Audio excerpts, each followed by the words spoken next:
Now, Harris is coming off a big cosign from Beyoncé, who was basically one of the only cultural figures in America left who has a Taylor Swift level following. It was a big deal to get her cosign and a bigger, larger deal to get her doing that rally this weekend. The Houston singer is known for her singing, for her dancing, for her R&B, for her lyrics, and even for her recent dabbling into the country space. She is known and beloved by many voting Americans, many people who are more into music than politics, and she told her followers very clearly with Harris that voting is a powerful tool.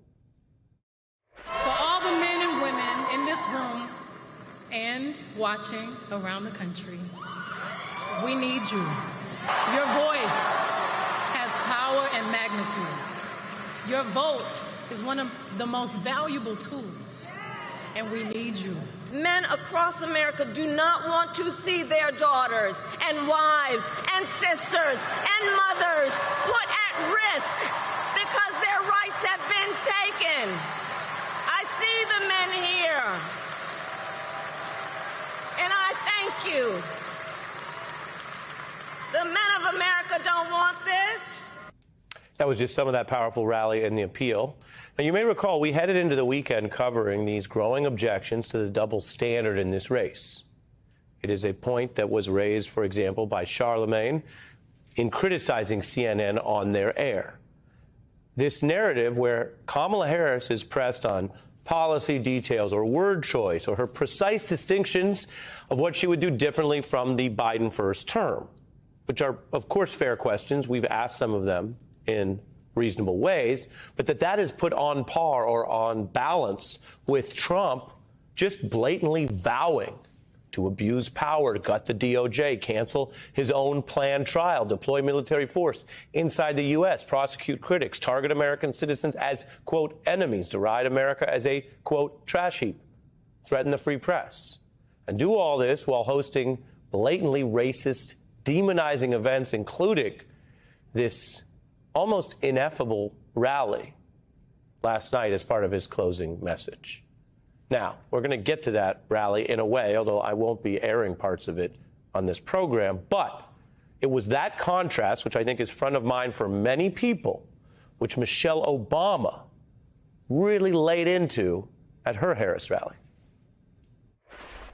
So I hope you'll forgive me if I'm a little frustrated that some of us are choosing to ignore Donald Trump's gross incompetence while asking Kamala to dazzle us at every turn.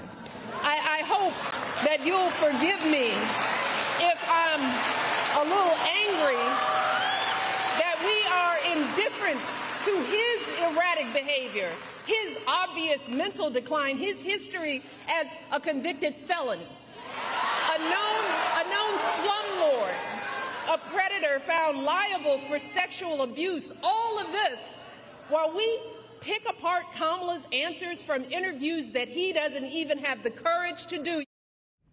Michelle Obama taking what many people have articulated and described as that double standard and using it for fuel, turning it into a rallying cry. And by the way, that's what the political right has done in this country for many decades. Fairly or not, supported by evidence or not, they have waged a simultaneous war of working the refs, attacking the press, and then using that to energize their side. Interesting to hear Michelle Obama do it in her own way. Now, this brings us to Trump's Sunday night rally in New York City's Madison Square Garden. The campaign billed it, pitched it as some kind of, quote, closing message, but it didn't go well, and it has the Trump campaign reeling in various ways because of the blowback over racist, hateful, sexual, and demeaning remarks by a whole range of speakers. Now, I'm going to tell you what we have deemed newsworthy about this, but we are not going to be airing much from the rally on this newscast. And I'll tell you the reason. We try to be transparent. Much of what happened on that rally, especially with the warm-up speakers, and there were many of them, simply does not meet our standards. I will report on some parts of it so you understand exactly what happened if you didn't happen to catch the rally over the weekend. Maybe you were busy living life on Sunday night.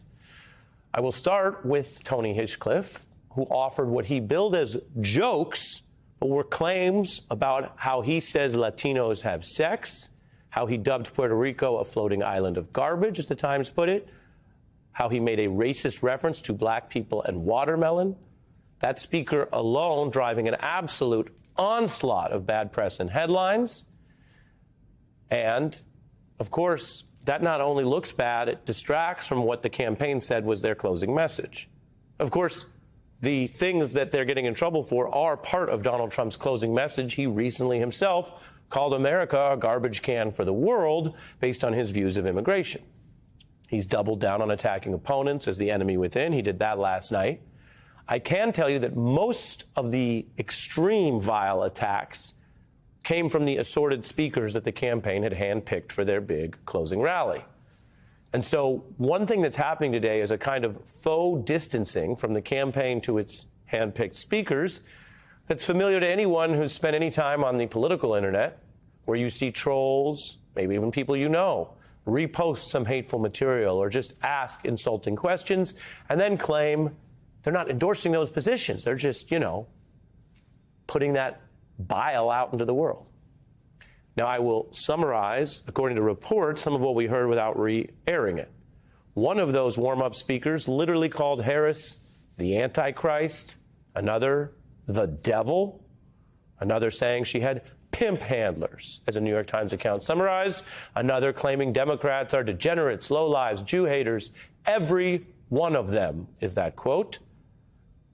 That's a claim that would actually be arguable defamation if you named specific people. Most American Jews are registered Democrats. Kamala Harris is married to a Jewish American Democrat, if you want to get into it. But fact-checking this kind of lying venom only takes you so far. The New York Times lead reported that this closing rally, which would have shocked anyone a couple decades back in American life, was a, quote, vivid and at times racist display of the dark energy animating the MAGA movement.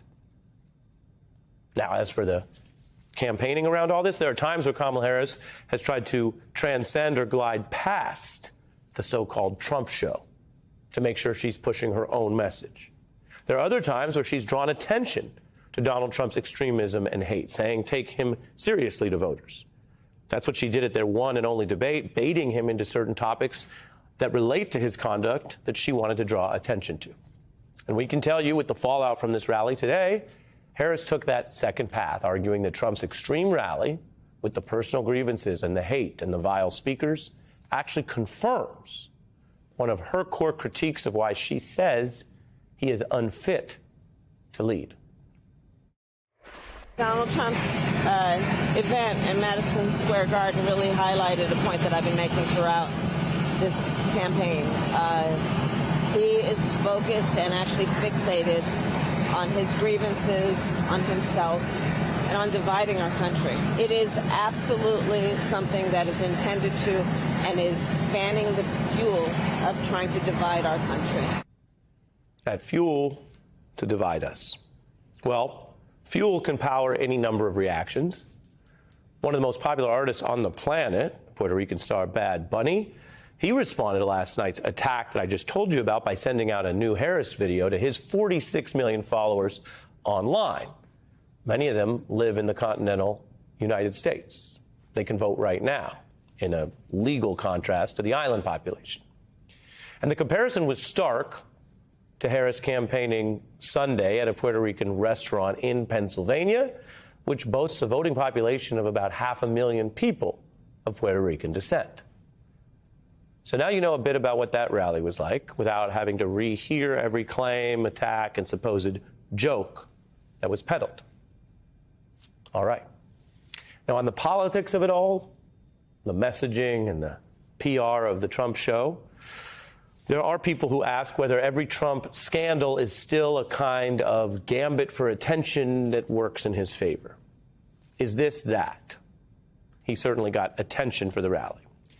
Well, there are clear signs that this is not the Monday that the campaign wanted starting this last full week, as votes are already coming in, that these are not the headlines that it wanted.